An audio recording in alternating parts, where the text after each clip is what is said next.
Paalala, ang kabanatang ito ay naglalaman ng mga patunay ng pananampalatayang Crusaders of the Divine Church of Christ sa katotohanan. Sa ating paglutas sa mga misteryo sa likod ng salaysay na ito, ihanda niyo ang inyong mga sarili. Buksan ang inyong isipan sa rasyonal na diskurso. Hayaan niyong ilakbay namin kayo sa mga hawak na patotoo. Ihanda ninyo ang inyong mga sarili dahil panahon na para mapakinggan at bigyang daan ang boses ng krusado.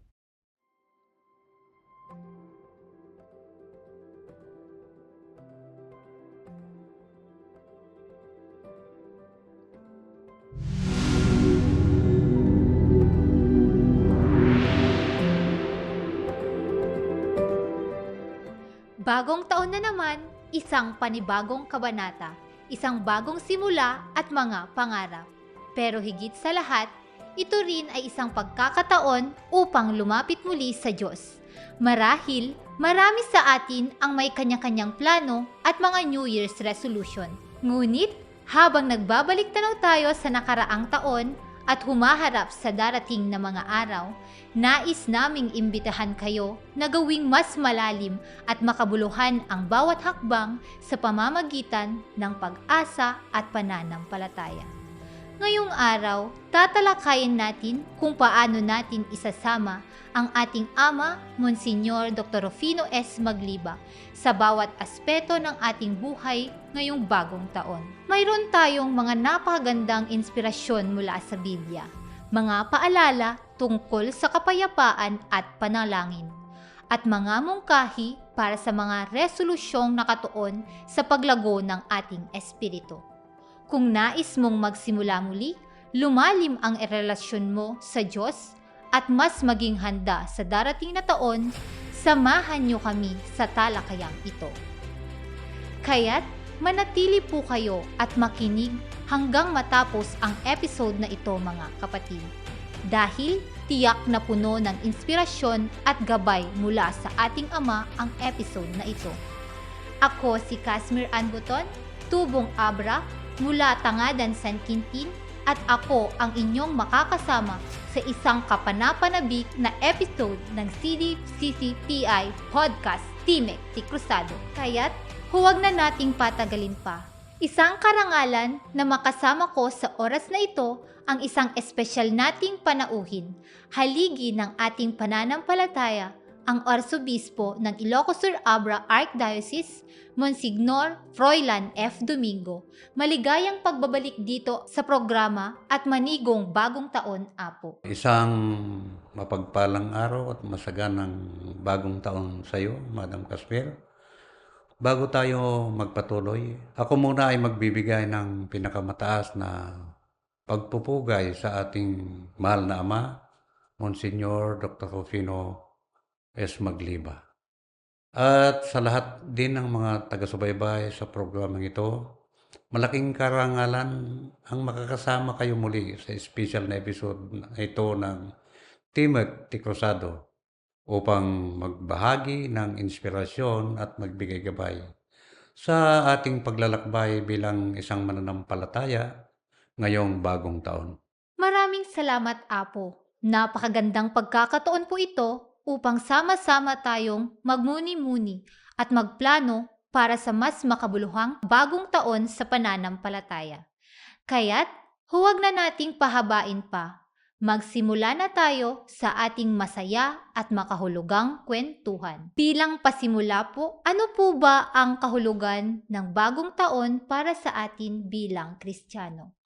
Sa pananampalatayang Kristiyano, ang bagong taon ay panahon ng pagbabalik loob at pagsisimula. Maraming tao ang nagtatakda ng mga layunin sa bagong taon para sa kanilang personal na pagunlad. At bilang mga Kristiyano, mas malalim pang balikan at linangin ang ating pananampalataya. Kagaya nga ng sinabi dito sa 2 Korinto ng Kabanata 5, Talata 17. Ang sinumang makipag-isa kay Kristo ay isa ng bagong nilalang.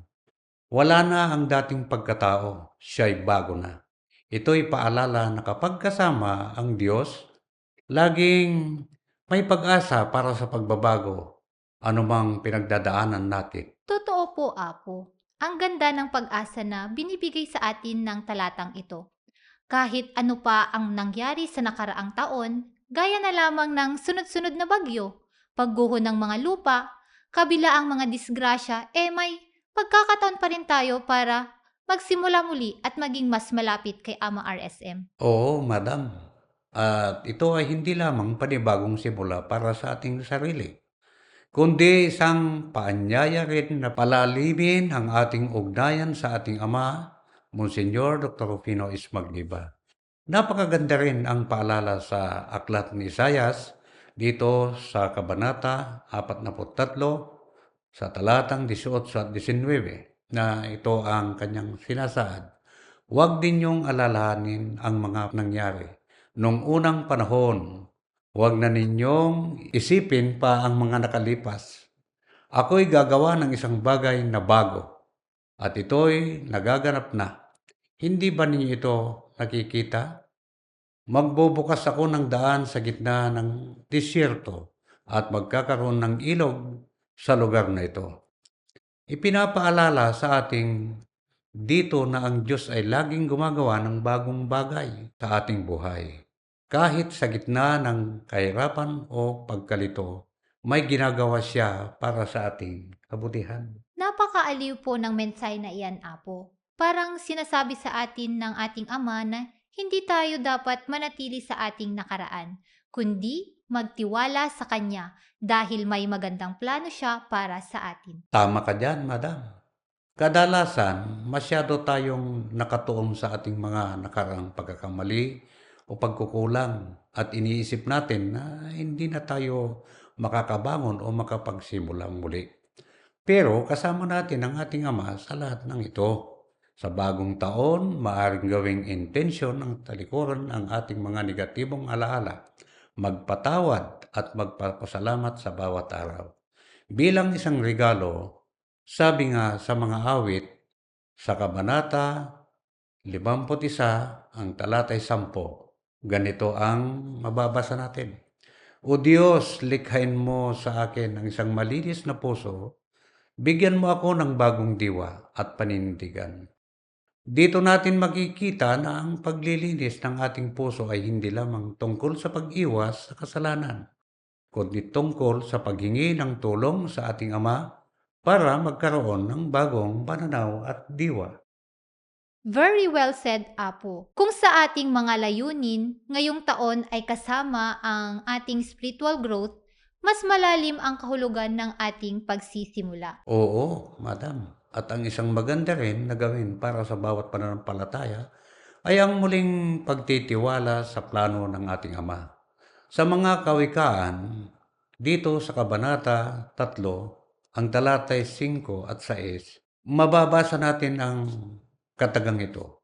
Magtiwala ka ng buong puso sa Panginoon at huwag kang manalig sa iyong sariling karunungan.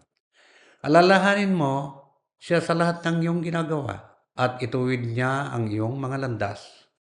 Marami tayong plano at hangarin, pero kapag inilapit natin ang mga ito sa ating Ama, binibigyan niya tayo ng tamang gabay para sa maging bunga ng ating mga pagsisikap. Napakaganda ng talata na naibahagi niyo, Apo. Ipinapakita nito na ang bagong taon ay hindi lamang tungkol sa mga pagbabago sa labas, kundi sa panloob na pagbabago sa ating puso at pananampalataya. Tama ka, madam. Kaya ang tunay na kahulugan ng bagong taon para sa atin bilang mga Kristiyano ay ang pagbibigay ng ating mga plano, kahilingan at pangarap sa Diyos at pagtitiwala sa Kanyang plano para sa atin. Marami sa atin ang gumagawa ng mga New Year's resolution tuwing bagong taon. Ano po ang masasabi niyo tungkol dito, Apo?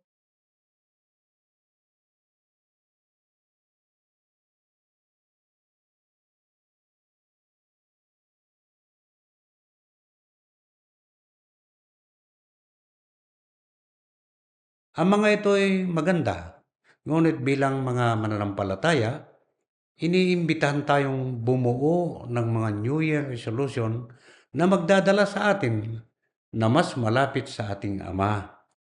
Pwede natin gawin itong inspirasyon. Talata sa Proverbs chapter 16 verse 3, iaalay mo sa Panginoon ang iyong mga gagawin at magtatagumpay ka.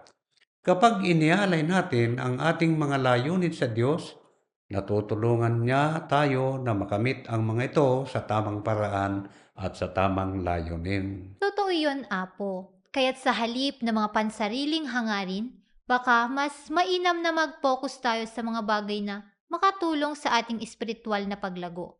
Tulad ng pagpapalalim sa ating panalangin o pagbibigay ng mas maraming oras kay Ama RSM. Tama ka na naman, Madam Kasmir. Sa halip na simpleng bagong taon, bagong ako, pwede nating gawing layunin ang bagong taon, bagong pananaw, at maaaring kasama rito ang pagbabasa ng Biblia ng regular. Mas madalas na pagdalo sa misa o kaya pagbibigay ng oras pagtulong sa kapwa. Kapag kasama ang ating Ama sa ating New Year resolution, nakikita natin na ang bawat aksyon ay mas malalim na kahulugan. Ang sabi nga sa Mateo, dito sa Kabanata 5, ang talatay 16, hayaan ninyong makita ng mga tao ang inyong kabutihan gawa upang purihin nila ang iyong Ama na nasa langit. Ang bawat mabuting gawa ay hindi lamang para sa sariling kapakinabangan, kundi para sa mas mailapit din natin ang iba sa Diyos. Parang isang paanyaya na gawing mas makahulugan ang ating mga plano sa pamamagitan ng pagdala ng Diyos sa ating buhay at pagpapakita ng kanyang pag-ibig sa ating mga ginagawa. Oo, at bahagi ng ating mga New Year resolution ay dapat ding may pagdidilay at pagpapakumbaba. Napakahalaga na suriin natin ang ating puso at tignan kung saan tayo kailangang magbago. Hindi lamang para sa sarili, kundi para sa kapwa. Sabi muli sa mga awit, 139 verse 23-24, ganito ang nasasaad. Siyasatin mo ako, O Diyos, at alamin mo ang aking puso. Subukin mo ako at alamin mo ang aking iniisip. Tignan mo kung ako ay lumilihis ng landas at patnubayan mo ako sa tamang daan. Sa ganitong paraan, tayo ay hindi lamang nagsusumikap sa mga nakakayang pagbabago, kundi hinahayaan din natin ang Diyos na magtrabaho sa atin at magdinis ng ating puso. Napaka-personal na pagninilay na ito, Apo. Parang sinasabi ng Diyos na ang mga New Year's resolution natin ay mas maging epektibo kung magmumula sa malinis at tapat na layunin. At hindi lamang yon, Madam. Mahalaga rin isipin ng ating kapasidad sa pagpapatawad sa ating sarili sa iba. Kadalasan dala pa rin natin ang mga sakit ng nakaraan. Pero paalala ng Aklat ng Kolosas dito sa Kabanata 3, ang talatay 13 ay ganito ang sinasabi niya doon. Maging matiisin kayo sa isa't isa at mapagpatawad. Kung ang isa ay may reklamo laban sa iba, magpatawad kayo, gaya ng pagpapatawad sa inyo ng Panginoon. Ang bagong taon ay isang magandang panahon upang magpakumbaba at magbigay patawad hindi lamang sa iba kundi pati na rin sa ating sarili, mga pagkukulang natin. Napakahalaga rin pala na maging mabait tayo sa sarili natin. Maraming tao ang masyadong mahigpit sa kanilang mga sarili, lalo na't kapag hindi nila natupad ang kanilang mga New Year's resolution o nagkamali sila. Kaya't sa bawat resolusyon, ipaalala natin sa ating sarili na ang ating lakas ay nagmumula sa ating Ama. Sabi nga uli sa Pilipos, dito sa Kabanata 4, talata 13, lahat ng ito'y magagawa ko dahil sa lakas ng loob sa akin ni Kristo. Kung kasama natin ang Diyos sa ating mga layunin, alam na natin na kahit ano pa ang kahirapan, may lakas at gabay tayong makakamtan. Salamat sa mga napakagandang gabay, Apo. Tunay na ang pagninilay at resolusyon ay hindi lamang tungkol sa pagsusumikap, kundi sa pagpapakumbaba, pagpapatawad at paghingi ng tulong mula sa Diyos. Oo, at sana ngayong bagong taon, ang bawat isa sa atin ay maging bukas sa presensya ng ating Amang sa ating buhay. Ang dami na po nating napag-usapan tungkol sa kahalagahan ng paglapit sa Diyos at pagbuo ng New Year's resolution para sa ating pananampalataya. Ngayon, Apo, maari po ba kayong magbahagi ng ilang praktikal na hakbang na makakatulong sa amin na isabuhay ito sa bagong taon? Siyempre naman, madam. Madalas kasi, madaling magsabi ng gusto kong lumapit sa Diyos ngayong taon. Ngunit, mahirap simulan o isabuhay ito sa pang-araw-araw. Kaya, mahalaga ang mga simple at praktikal na hakbang upang maging mas makahulugan ang ating relasyon sa Diyos. Isa sa mga una nating magagawa ay ang pagpapatalaga ng regular na oras para sa panalangin.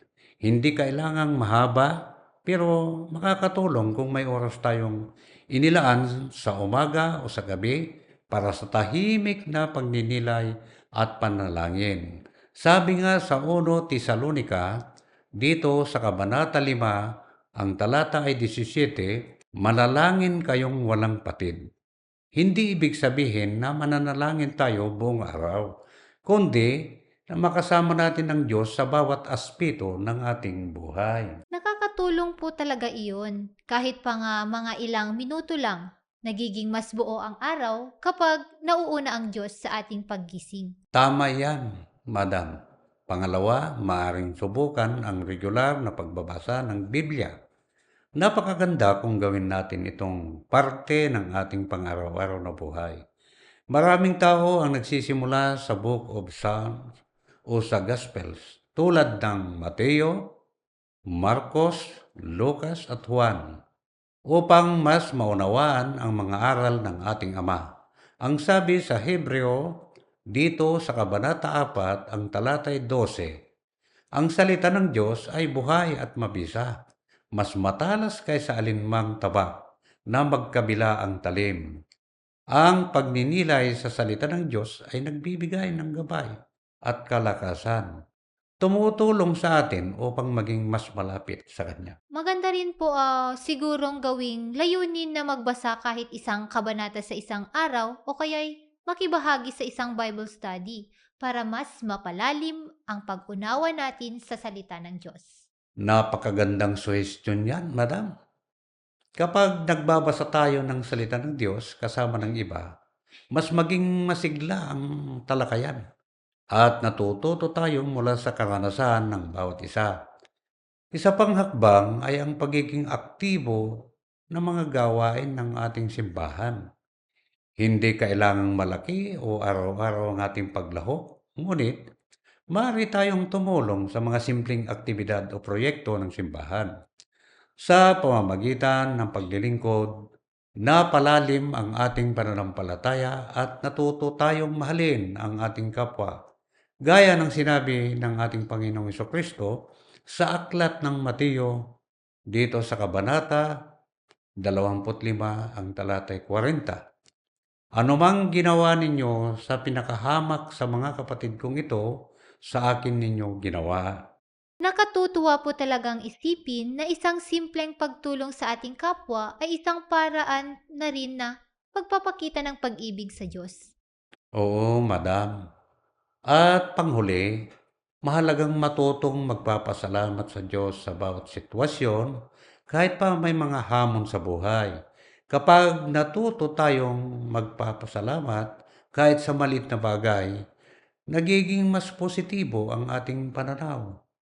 Sabi sa 1 Tesalonica, dito sa Kabanata 5, ang talatay 18, magpasalamat kayo sa lahat ng pagkakataon, sapagkat ito ang kalooban ng Diyos para sa inyo sa inyong pakikipag-isa kay Kristo Jesus.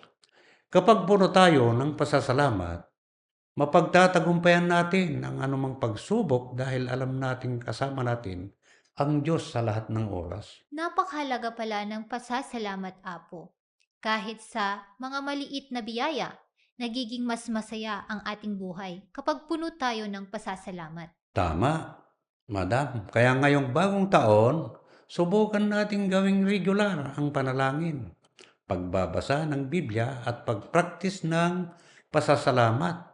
Sa ganitong paraan, mas mapapailalim natin ang pananampalataya at mas mapapalapit tayo sa Diyos at mga simpleng hakbang na ito ay makakatulong upang hindi lamang mas mapalapit tayo sa Kanya, kundi upang maging inspirasyon din tayo sa iba. Salamat sa mga payo, Apo. Sana ay maging inspirasyon ito sa mga nakikinig para simulan ang taon ng may pananampalataya at pag-asa. Maraming salamat din, Madam. Naway ang bawat isa sa atin ay makakatagpo ng mas malalim na ugnayan sa ating Ama sa bagong taon. At naway ang mga simpleng hakbang na ito ay maging sa atin ay lakas at inspirasyon sa araw-araw. Medyo napasarap ang kwentuhan natin, Apo. Interesado din ako na malaman, Apo, yung mga mahalagang aspeto na dapat nating pagtuunan ng pansin ngayong bagong taon, ang pagmamahal. Bakit po kaya mahalagang balik-balikan at lalahanin ang mga halaga ng pagmamahal sa ating buhay lalo na sa simula ng taon? Napakahalaga ng pagmamahal, Madam, sapagkat ito ang pinakaugat ng ating pananampalataya at pagkatao. Sinabi ng Diyos dito sa aklat ng Juan, ang kabanata ay 13 at ang talata ay 34 at 35. Isang bagong utos ang ibinibigay ko sa inyo. Magmahalan kayo. Kung paanong minahal ko kayo, magmahalan din kayo. Ang pagmamahal ay hindi lamang isang damdamin, kundi isang panata na tumugon sa tawag ng Diyos na mahalin ang ating kapwa tulad ng pagmamahal niya sa atin. Sa pagsisimula ng taon, ito ang pundasyon ng bawat plano, pangarap at gawin na nais nating gawin. Ang gaganda po ng talata natin, Apo. Paano po kaya natin mas masasabuhay ang pagmamahal, lalo na sa mga panahon na mahirap itong gawin? Halimbawa, kapag may hidwaan sa pamilya o may mga taong mahirap pakisamahan. Napakahusay na tanong yan, Madam Kasmier. Mahirap magmahal, lalo na kung nasaktan tayo, nahihirapan, tayong magpapatawad. Ngunit dito pumapasok ang tunay na diwa ng pagmamahal na itinuro ng ating Ama, Monsignor Dr. Rufino Esmagliba. Ang pagmamahal ay hindi laging madali, ngunit ito ay pinakadakilang handog na maaari nating ibigay.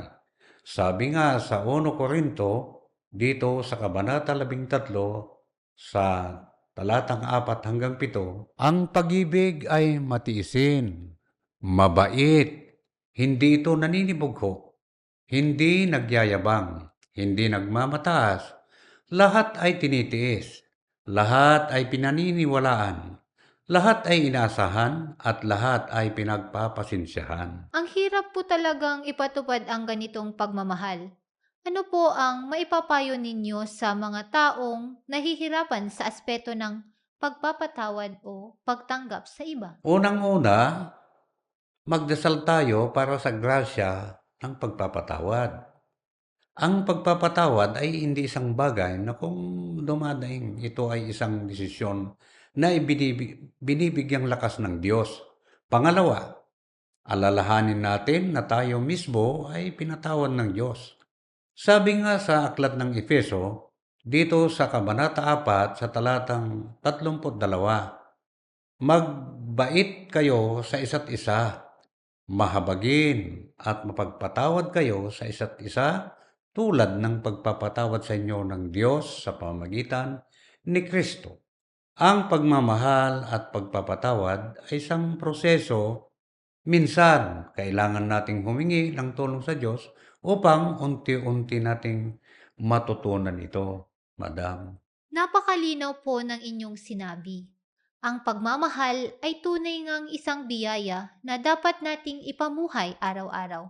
Mayroon po ba kayong huling paalala tungkol dito, Apo? Mayroon, Madam.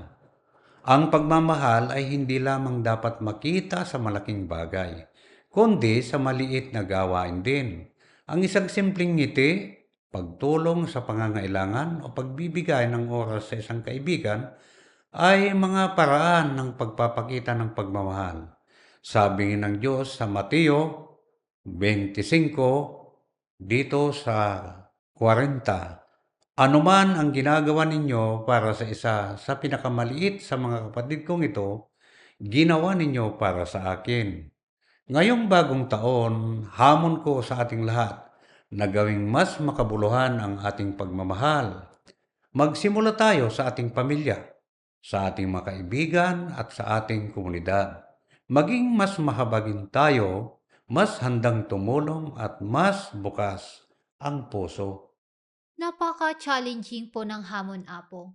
Kaya't sa bagong taon na ito, gawin nating layunin na mahalin ang Diyos, ang ating kapwa at ang ating sarili na mas malalim at mas totoo.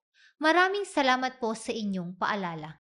Naway ang pagmamahal ang maging liwanag na magdadala sa atin sa mga payapa at mas pinagpalang taon. Apo, bago po tayo magtapos, nais ko pong bigyang diin ang kahalagahan ng paghahanda hindi lamang sa mga biyaya ng bagong taon, kundi pati sa mga hamon na maaaring dumating. Ano po ang maaari ninyong ibahagi tungkol dito? At paano natin masasalubong ang bagong taon ng may lakas ng loob at pananampalataya? Ang bagong taon ay laging may kasamang hindi inaasahang mga pagsubok, kaya't mahalagang maging handa tayo. Hindi lamang sa mga pisikal at emosyonal, kundi lalo na sa mga espiritual. Isa sa mga unang hamon ay ang pagkakaroon ng matatag na pananampalataya sa harap ng mga pagsubok. Sabi nga sa aklat ni Apostol Santiago, dito sa Kabanata 1, talata 2 hanggang 4, ganito ang mababasa natin. Mga kapatid, magalak kayo kapag kayo dumaranas ng iba't ibang uri ng pagsubok. Sapagkat alam ninyo na ang nagbubunga ito ng pagtitiis. Hayaan ninyong malubos ang pagtitiis upang kayo maging ganap at walang pagkukulang. Ang mga pagsubok ay hindi parusa kundi pagkakataon upang maging matatag at mapalapit tayo sa Diyos. Magandang paalala po iyon, Apo. Parang sinasabi nito na ang bawat hamon ay may kaakibat na biyaya kung tatanggapin natin ito ng may pananampalataya. Ang isa pang hamon ay ang pagtutok natin sa mga bagay na mahalaga. Sa dami ng mga tukso at abala sa mundo, kadalasan ay naliligaw tayo ng landas. Kaya't naalala ko sa ating lahat na gawin ng Diyos bilang sentro ng ating buhay. Ang sabi nga sa aklat ng Mateo, dito sa Kabanata 6, ang talatay 33, unahin ninyo ang kari ng Diyos at ang kanyang katuwiran, at ang lahat ng bagay na ito ay daragdag sa inyo. Sa bagong taon, magtakda tayo ng mga prioridad na nakatuon sa ating kaluluwa, tulad ng panalangin, serbisyo at pagmamahal sa kapwa. Totoo po iyon, Apo. Maraming tao ang nababalot ng stress o pressure dahil sa mga makamundong bagay. Napakahalaga na alalahanin natin kung ano talaga ang nagbibigay tunay na kahulugan at kapayapaan. Isa pa sa mga hamon ay ang magiging matyaga at positibo. Hindi lahat ng plano natin ay mangyayari agad. At minsan, mahirap makita ang bunga ng ating mga pinaghirapan. Ngunit, sinasabi sa mga taga-Galasya, dito na naman sa Kabanata 6, ang talatay 9, huwag tayong mapagod sa paggawa ng mabuti, sapagkat sa takdang panahon tayo mag-aani kung hindi tayo susuko. Kaya ngayong bagong taon, huwag tayong mawawalan ng pag-asa, kahit pa tila mabagal ang progreso. Ang Diyos ay laging kumikilos sa likod ng lahat ng bagay. Napakaganda pong paalala iyan. Minsan kasi gusto nating maging mabilis ang resulta, pero may sariling panahon ang Diyos sa bawat bagay. Tama, madam. At bilang huling paalala, nais kong iwan sa ating lahat ang hamon na maging liwanag sa ating kapwa. Sa bagong taon, maging daluyan tayo ng pagmamahal at kabutihan. Sa aklat ng Mateo dito sa Kabanata 5, sa talata 14 hanggang 16, ganito ang kanyang sinasabi. Kayo ang ilaw ng sanlibutan. Ang ilaw ay hindi tinatago sa ilalim ng takalan.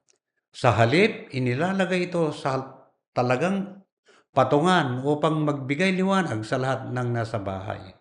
Naway ang ating mga salita at gawa ay maging inspirasyon sa iba upang makita nila ang presensya ng Diyos sa kanilang buhay.